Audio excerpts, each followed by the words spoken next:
வணக்கம் மக்களே. நம்ம கார்த்திக் கதையில என்ன நடந்துச்சு அப்படிங்கறத இந்த வீடியோல இப்ப நம்ம பார்க்க போறோம். இந்த வீடியோவுக்கு மறக்காம லைக் பண்ணிக்கோங்க.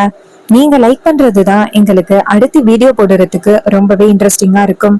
சோ என்ன நடக்குது அப்படின்னா, எப்படியாவது நம்ம ஹீரோவும் மயிலும் சேர்ந்து அந்த வில்லன்கள் கிட்ட இருக்கிற நகையை எடுக்கணும் அப்படின்னு நினைக்கிறாங்க.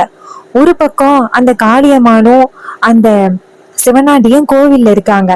அப்போ அந்த முத்துவை எப்படியாவது தனியா கூட்டிட்டு வரணும். அவன்கிட்ட நகை இருக்கிற இடம் தெரியும். அவனை எப்படியாவது டிக்கா பேசி அவன்கிட்ட இருந்து அந்த நகையை எடுக்கணும் அப்படின்னு ரெண்டு பேரும் பிளான் பண்றாங்க. அப்பதான் நம்ம ஹீரோ சொல்றாரு, இந்த முத்து எப்படிப்பட்டவன் அப்படின்னு எனக்கு தெரியும். அவன் வழியில போய் தான் அவன் கிட்ட உள்ள நகையை எடுக்கணும் அப்படின்னு சொல்ல, இதை கேட்டதும் மயிலு சொல்றாரு, ஆமா சகல, நீங்க சொல்றது எனக்கு புரிஞ்சு போச்சு. என்ன பண்ணணும் அப்படிங்கறத நான் பண்ணிடுறேன், நீங்க கவலைப்படாதீங்க அப்படின்னு சொல்ல, ஹீரோவும் சரி அப்படின்னு சொல்லிட்டு வெயிட் பண்றாரு. மயிலு பொண்ணு மாதிரி வேஷம் போட்டுக்கிட்டு நேரா முத்து கிட்ட போய் பேசுறாங்க. முத்து அந்த மயிலை பார்த்துட்டு பொண்ணு அப்படின்னு நினைச்சுக்கிட்டு, உன் பேர் என்ன அப்படின்னு சொல்ல, மயிலும் பேரெல்லாம் சொல்றாரு. இதை கேட்டுட்டு முத்து சொல்றாரு, சரி நீ வா என் வீட்டுக்கு அப்படின்னு அந்த மயிலை வீட்டுக்கு கூட்டிட்டு போறாங்க. அங்க போனதும் நம்ம மயிலு நடிக்கிறாரு. என்ன பண்றது, நான் இவ்வளவு அழகா இருந்தோம் என் கையில எல்லாம் வெறும் கவரிங் நகை தானே இருக்கு, அதை நினைச்சாதான் எனக்கு ரொம்ப கவலையா இருக்கு அப்படின்னு.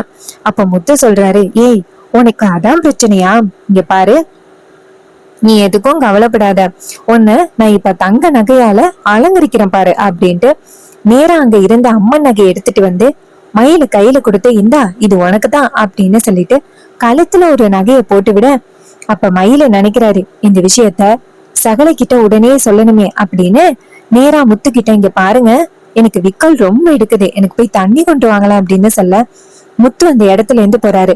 அவரு போனதும் மயிலு நேரா ஹீரோவுக்கு போன் பண்ணி அந்த நகையை கொண்டாந்து கொடுத்துட்டு போலி நகையை எடுத்துக்கிட்டு வந்துடுறாரு. அப்புறம் ஹீரோ சொல்றாரு, சரி நான் கோவிலுக்கு போயிட்டு வெயிட் பண்றேன், நீங்க வாங்க. மயிலு சொல்றாரு, இவனை கலட்டி விடுறது சுலபம், நான் போய் இந்த நகையை கொண்டு போய் அங்கேயே வச்சுட்டு வந்துடுறேன் அப்படின்னு. ஹீரோவும் சரி அப்படின்னு சொல்றாங்க. அப்புறமா மயிலு நேரா வீட்டுக்குள்ள வராரு. முத்து மயிலை பார்த்து, என்ன நகையெல்லாம் போட்டுட்டு வர அப்படின்னு சொன்ன, ஆனா நீ நகை எதுவுமே போட்டு வரலையே. அதுக்கு இவரு சொல்றாரு, இல்ல நகையெல்லாம் தேவையில்ல அப்படின்னு. அப்ப முத்துவும் சரி அப்படின்னு சொல்லி பேசிக்கிட்டு இருக்கும் பொழுது டக்குன்னு நம்ம மயில் காணாம போயிடுறாரு. இத பார்த்ததும் முத்துவுக்கு ரொம்ப அதிர்ச்சி. என்னடா இது, எங்க போனா அவ அப்படின்னு பார்த்தா அங்க நகை இருக்கு. முத்து அந்த நகையை பார்த்துட்டு, நல்ல வேலை நகைய ஆட்டைய போடாம போனாலே நல்லதுதான் அப்படின்னு அந்த நகையை கொண்டு போய் பீரோலுக்குள்ள வச்சு சாத்திட்டு ஒண்ணும் தெரியாதவர் மாதிரி நேரா கோவிலுக்கு வந்துடுறாங்க. சிவனாண்டி நேரா அவங்க சித்தி கிட்ட, சித்தி ரொம்ப நேரமா சித்தப்பாவை காணுமே, அவங்க எங்க போனாங்க அப்படின்னு உங்களுக்கு தெரியுமா? அதுக்கு அவங்க சொல்றாங்க, தெரியலடா மவனே, அவருக்கு ஒரு வேலை என்ன, தேவையில்லாம எங்கேயாவது சுத்திக்கிட்டு இருப்பாரு, நமக்குதான் எப்படியாவது அந்த டிரைவர் பயல காலி பண்ணணும், ஜீரோ ஆக்கணும் அப்படிங்கிற எண்ணம் நமக்கு மட்டும்தான். ஆனா உன் சித்தப்பனுக்கு அப்படியெல்லாம் எந்த எண்ணமுமே கிடையாது. நல்லா திங்கணும், ஊர் சுத்தணும், அது மட்டும்தான் அவரோட கவலையை தவிர்த்து மத்தபடி எந்த கவலையும் இல்ல. சரி விடு, அவனை பத்தி பேசி என்ன பண்றது, நம்ம வேலைய நம்ம பாப்போம். எப்படியாவது இந்த ஈஸ்வரிக்கு முதல் மரியாதை கிடைக்காதபடி பாத்துக்கணும், அதுதான் நம்மளோட வேலை. இதை கேட்டதும் சிவனாண்டி சொல்றாரு, சித்தி இந்த வாட்டி இந்த திட்டத்துல அவன் தப்பிச்சு போறதுக்கு வாய்ப்பே இல்லை. ஏன்னா அந்த நகை எங்க இருக்கு அப்படின்னு அவனுக்கு தெரியாது, நம்ம தான் வச்சிருக்கோம் அப்படின்னு சொல்லி பேசிக்கிட்டு இருக்காங்க. இதை கேட்டதும் நம்ம ஹீரோவும் அந்த இடத்துக்கு வந்துடுறாரு. அப்போ அந்த காளியம்மா ஹீரோவை பார்த்துக்கிட்டே சிவனாண்டி கிட்ட சொல்றாங்க, இவன் இப்படி அமைதியா இருக்க மாட்டான், ஏதாவது ஒரு வகையில பிளான் பண்ணி நம்மள மாட்டி விடணும் அப்படின்னு நினைப்பான். அதுக்கு சிவனாண்டி சொல்றாரு, சித்தி அவன் என்ன ட்ரை பண்ணாலும் சரி, கண்டிப்பா நம்மளை பத்தி அவனால எதுவும் கண்டுபிடிக்க முடியாது, இந்த நகை வச்சிருக்கிற இடத்த அவனால கண்டுபிடிக்க முடியாது சித்தி அப்படின்னு. அப்ப முத்து அந்த இடத்துக்கு வந்துடுறாரு. முத்து வந்ததும் காளியம்மா கேக்குறாங்க, சரி இவ்வளவு நேரம் எங்க போயிருந்தீங்க? அப்ப அவர் சொல்றாரு, இல்ல பசிச்சிச்சு, அதான் வீட்டுக்கு சாப்பிட போனேன்.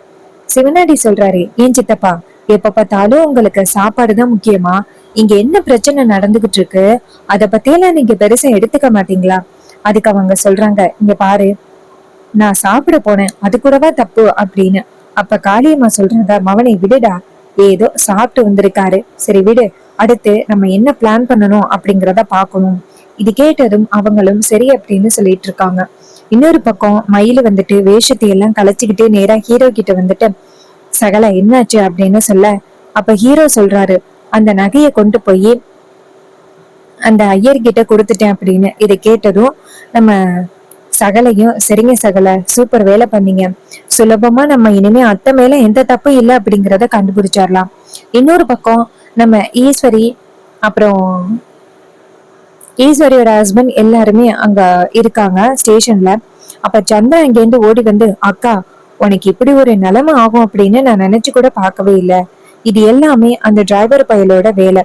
ஃபர்ஸ்ட் உங்க அம்மாவை எப்படி, நம்ம அம்மாவை எப்படி அவமானப்படுத்தி நகையை எடுத்துட்டா அப்படின்னு சொல்லி அவமானப்படுத்தி ஊரை விட்டு ஒதுக்கி வைக்கிற மாதிரி பண்ணி நம்ம அம்மாவை காலி பண்ணாங்களோ, அதே மாதிரி உன் மேல இப்ப நகை திருட்ட போட்டு உன்னையும் அவமானப்படுத்தலாம் அப்படின்னு அந்த ஈஸ்வரி முடிவு பண்ணிட்டா. அதனாலதான் அவ இப்படிப்பட்ட ஒரு காரியத்தை பண்ணிக்கிட்டு இருக்கா. அவளுக்கு நம்ம எல்லாருமே நிம்மதியா இருக்கிறதே பிடிக்காது. அதான் அவன் பேரனை அனுப்பி இப்படிப்பட்ட ஒரு காரியத்தை எல்லாம் பண்ணிக்கிட்டு இருக்கா. எனக்கு என்னமோ அந்த டிரைவர் பையதான் இது எல்லாத்துக்கும் காரணம் அப்படின்னு தோணுது. அவன் தான் அந்த நகையெல்லாம் எடுத்து மாத்தி வச்சு மறுபடியும் உன் மேல இவ்வளவு பெரிய திருட்டு பழிய போடுறான்க்கா. இது கேட்டதும் ரொம்பவே ஷாக் ஆகுறாங்க ஈஸ்வரி. இங்க பாருடி, அப்படி கூட இருக்கிறதுக்கு வாய்ப்பு இருக்கு. ராஜா சொல்றாரு, ஏன் சந்திரா உனக்கு கொஞ்சம் கூட வந்துட்டு அறிவே இல்ல. ஒரு சின்ன கேப் கிடைச்சாலும் அதை பயன்படுத்தி மாப்பிள்ளைய பத்தி தப்பா சொல்லிக்கிட்டே இருக்கியே, ஏண்டி இப்படி பண்ற அப்படின்னு சொல்லி கேட்க, அதுக்கு வில்லி சொல்றாங்க, இங்க பாருங்க உங்களுக்கு அவரு தங்கச்சி மகன், அதனால நீங்க அவர் மேல பாசமா தான் இருப்பீங்க. அவர் மேல என்ன தப்பு சொன்னாலும் எங்க மேல கோவம் தான் படுவீங்க. இங்க பாருங்க மாமா, அவனை பத்தின உண்மையான சுயரூபம் உங்களுக்கு தெரிய வரும். அன்னைக்கு நீங்க ரொம்ப ஒரே பண்ணுவீங்க பாருங்க.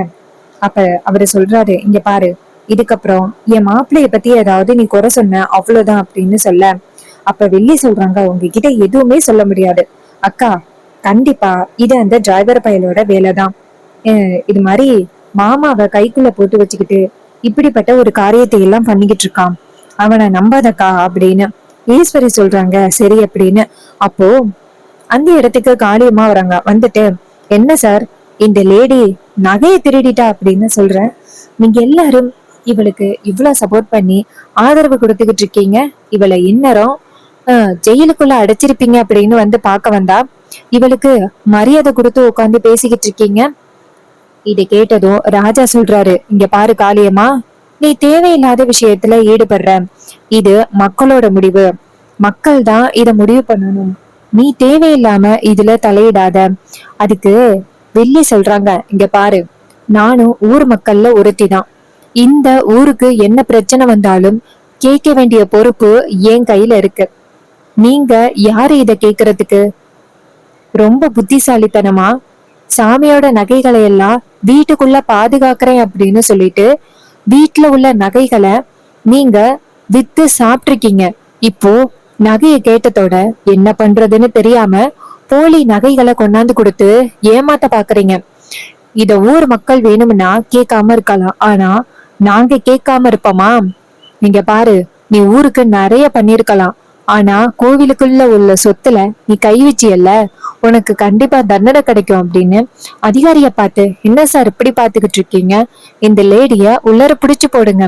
இது கேட்டதும் ஈஸ்வரி சொல்றாங்க, இங்க பாரு, நீ தேவையில்லாத விஷயத்துல தலையிடுற. காளியம்மா சொல்றாங்க, இங்க பாரு, எப்போ என்னை வந்து உன் மருமகன் உள்ளர அனுப்புனானோ அப்பையிலேருந்து உன் குடும்பத்தை காலி பண்ணணும் அப்படின்னு முடிவு பண்ணிட்டேன். உன்னை சும்மா விட மாட்டேன் அப்படின்னு ராஜா நேரா காளியம்மாளை பார்த்து, காளியம்மா உன் இஷ்டத்துக்கு இதையெல்லாம் பண்ணிக்கிட்டு இருக்க, உன்னை சும்மா விட மாட்டேன். மாப்பிள்ள கூடி சீக்கிரம் என் பொண்டாட்டி மேல தப்பில்லை அப்படிங்கிறத நிரூபிப்பாரு. அதுக்கு காளியம்மா சொல்றாங்க, நிரூபிக்கிற வரைக்கும் உன் பொண்டாட்டி ஜெயிலுக்குள்ளதானே இருக்கணும் அப்படின்னு சொன்னதும் வில்லி மனசுக்குள்ளேயே சந்தோஷப்படுறாங்க. சூப்பர் அத்தை, பயங்கரமா பேசுறாங்களே அப்படின்னு வில்லிக்கு ரொம்ப சந்தோஷம். சோ இந்த கதை உங்களுக்கு பிடிச்சிருந்துச்சுன்னா இந்த வீடியோவுக்கு மறக்காம லைக் பண்ணிக்கோங்க. நீங்க லைக் பண்றதுதான் எங்களுக்கு அடுத்த வீடியோ போடுறதுக்கு ரொம்பவே இன்ட்ரெஸ்டிங்கா இருக்கும். ஸோ மறக்காம லைக் பண்ணிட்டு இந்த வீடியோவை பாருங்க. இதே மாதிரி வேற ஏதாவது கதைகள் பத்தின ரிவ்யூஸ் வேணும் அப்படின்னாலும் மறக்காம நம்ம சேனலை சப்ஸ்கிரைப் பண்ணிக்கோங்க. இதே மாதிரி வேற ஏதாவது ஒரு கதையில பார்ப்போம். தேங்க்யூ ஃபார் வாட்சிங்.